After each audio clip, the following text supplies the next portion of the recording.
Students, आज हम पढ़ेंगे विकास को प्रभावित करने वाले कारक। ओके, विकास को प्रभावित करने वाले कारक, फैक्टर्स अफेक्टिंग ग्रोथ। ओके, विकास के स्वरूप तथा गति को अनेक कारक प्रभावित करते हैं जो निम्नलिखित प्रकार से हैं। ओके, आनुवांशिक कारक, जिसे हेरिडेटरी फैक्टर्स भी कहते हैं। विकास को प्रभावित करने वाले कुछ कारक आनुवांशिकता के आधार पर निर्धारित होते हैं। आनुवांशिकता मतलब आप समझते हैं, जेनेटिक जो होते हैं, और बच्चे इन्हें अपने माता पिता से उत्तराधिकार में प्राप्त करते हैं। बच्चे लगभग अपने माँ बाप के समान दिखता है। आँखें, त्वचा तथा बालों का रंग आदि वे विशेषताएं हैं जो माता पिता से बच्चों में आते हैं। व्यक्ति को वंशानुक्रम की प्रक्रिया के दौरान अनेक मानसिक योग्यता तथा गुण प्राप्त होते हैं जिन्हें वातावरण के द्वारा परिवर्तित नहीं किया जा सकता है। तो बच्चों में आनुवांशिक कारक में ये देखते हैं कि बच्चों का जैसे कहीं के उनके बाल का रंग हो गया, ठीक है, उनके आँख का रंग हो गया, वो उनके माता पिता से आता है। ये हेरिडेटरी होता है। ओके, ये जेनेटिक होता है, उनके जीन्स में होता है। ठीक है, किसी की जैसे माँ की आँख भूरी है तो बालक की भी आँख भूरी होती है, उनके जीन्स में होता है। किसी के पेरेंट्स लंबे हैं तो बच्चा भी लंबा होता है, किसी के पेरेंट्स छोटे हैं तो बच्चा भी छोटा होता है, और बच्चा कई जनरेशन्स में जाता है। बहुत सारी बीमारियां जेनेटिक होती हैं, जैसे कैंसर, किसी किसी को कैंसर जनरेशन से हो रहा है, जनरेशन, तो बच्चे में भी वही चीज़ होता है। तो वंशानुक्रम की प्रक्रिया का बहुत ज़्यादा ही प्रभाव पड़ता है बालक के जीवन पर। जैसे इसमें यहाँ लिखा है कि आँखों की त्वचा, बालों का रंग आदि ये सारे मतलब जनरेशन से आते हैं, आनुवांशिक कारक होते हैं जो बालक के जीवन पे बहुत ही ज़्यादा प्रभाव डालते हैं। फिर आता है पर्यावरणीय कारक, जिसे एनवायरमेंटल फैक्टर्स भी कहते हैं। इसमें आता है जन्म से पूर्व परिवेश की परिस्थितियाँ। गर्भाधारण के समय बच्चे का विकास माँ की शारीरिक स्थिति, माँ के भोजन और गर्भावस्था की परिस्थितियों से प्रभावित होता है। मतलब जब मदर जो प्रेग्नेंट होती है तो जो वो खाना खाती है, जैसे वो पोषक तत्व लेती है, उसी के अकॉर्डिंग बच्चे का विकास होता है। ठीक है, माँ का भोजन गर्भावस्था की परिस्थितियों को प्रभावित करता है। मतलब वो जिस तरह का खाना खा रही है, जैसे वो रह रही है, उससे बालक प्रभावित होता है। अजन्मे बच्चे का पोषण माँ के रक्त से प्राप्त होता है। ठीक है, जब बच्चा माँ के पेट में होता है तो जो माँ का रक्त होता है वो बालक के पोषण में सहायक होता है।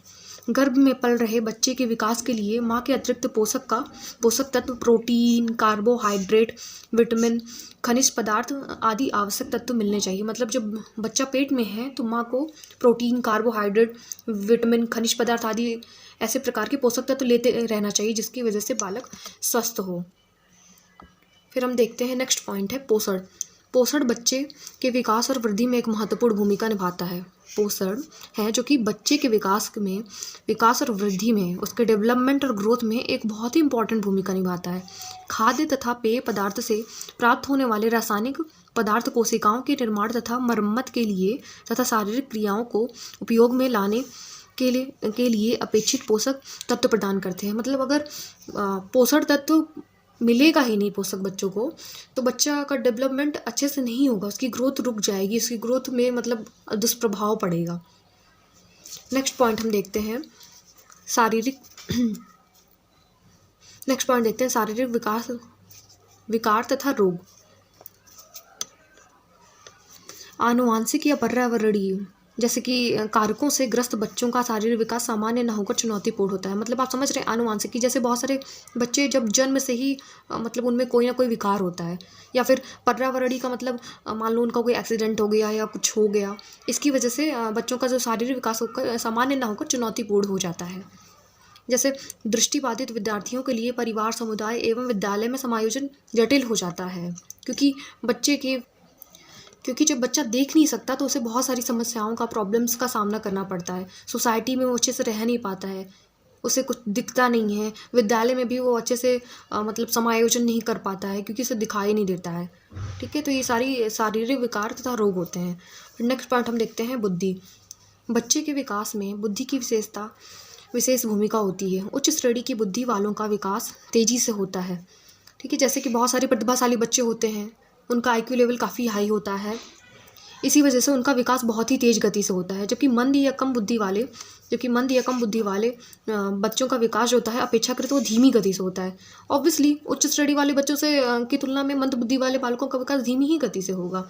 यह पाया गया है कि उत्कृष्ट बुद्धि वाले शिशु 13 माह में चलने फिरने लगते हैं, मतलब जिनका IQ लेवल काफ़ी हाई होता है, जिनकी उत्कृष्ट बुद्धि होती है, वो 13 महीने में ही चलने फिरने लगते हैं, जबकि अल्प बुद्धि वाले शिशु 22 माह तथा अति न्यून 30 माह में चलना फिरना शुरू करते हैं। आप देख रहे हो, जैसे कि जिनका उत्कृष्ट बुद्धि है वो 13 माह में चलने लगते हैं, और जिनकी अल्प बुद्धि है वो 22 माह में चलने लगते हैं, और नेक्स्ट अति न्यून बुद्धि वाले बालक चलना फिरना स्टार्ट करते हैं 30 माह के करीब।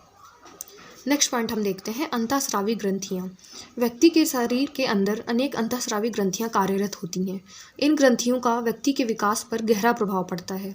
ऐसे बच्चे जिनमें थायरोक्सिन का स्राव कम होता है, उनके मानसिक विकास की गति धीमी हो जाती है। ठीक है, जैसे आपको थायरोक्सिन पता ही होगा, थायरोक्सिन के अकॉर्डिंग ही बच्चे का जो मेंटल डेवलपमेंट होता है वो आसानी से और तीव्र गति से होता है।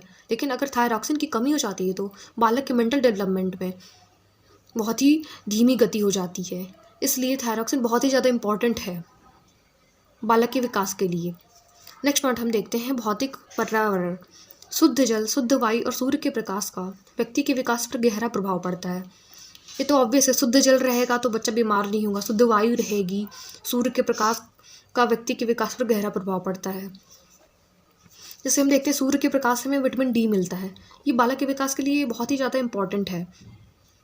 इसके इन तीनों की वजह से बालक के विकास में गहरा प्रभाव और असर पड़ता है, क्योंकि ये सभी व्यक्ति के विकास के लिए आवश्यक ही नहीं बल्कि बहुत ही ज़्यादा अनिवार्य हैं। ये नहीं रहेंगे तो फिर व्यक्ति का विकास एक बहुत ही अच्छे तरीके से नहीं हो पाएगा। नेक्स्ट पॉइंट हम देखते हैं अभिप्रेरणा। शारीरिक और बौद्धिक विकास के लिए अभिप्रेरणा बहुत ही आवश्यक है। अभिप्रेरणा नहीं रहेगी तो व्यक्ति कुछ करना नहीं चाहेगा। जहाँ शारीरिक विकास अच्छा खाना पीना, स्वस्थ जीवन आदि से गति प्राप्त करता है, वहीं बौद्धिक विकास शैक्षिक साधन, पुरस्कार, पदोन्नति आदि कारकों से अभिप्रेरित होता है। ठीक है, जैसे शारीरिक विकास होता है, अगर हम अच्छा खाना पीना करेंगे, स्वस्थ जीवन के लिए अच्छा खाना पीना बहुत ही ज़्यादा ज़रूरी है, और वही मेंटल डेवलपमेंट के लिए हमें जैसे कोई पुरस्कार देता है, पद में उन्नति देता है, तो हम अभिप्रेरित होंगे, उस काम को हम और अच्छे से करना चाहेंगे। नेक्स्ट पॉइंट हम देखेंगे परिवार की सामाजिक और आर्थिक स्थिति। व्यक्ति के शारीरिक और मानसिक विकास में परिवार की सामाजिक और आर्थिक स्थिति का गहरा प्रभाव पड़ता है। जैसे संपन्न परिवार के जो बच्चे होते हैं उन्हें बहुत ही आसानी से सब कुछ मिल जाता है, तो उनके विकास पर उस प्रकार का असर पड़ता है। लेकिन जो परिवार संपन्न नहीं होता है, उस परिवार के बच्चों को वो चीज़ हासिल नहीं हो पाती जो वो प्राप्त करना चाहते। इससे उनके मेंटल डेवलपमेंट में बहुत ही ज़्यादा प्रभाव पड़ता है।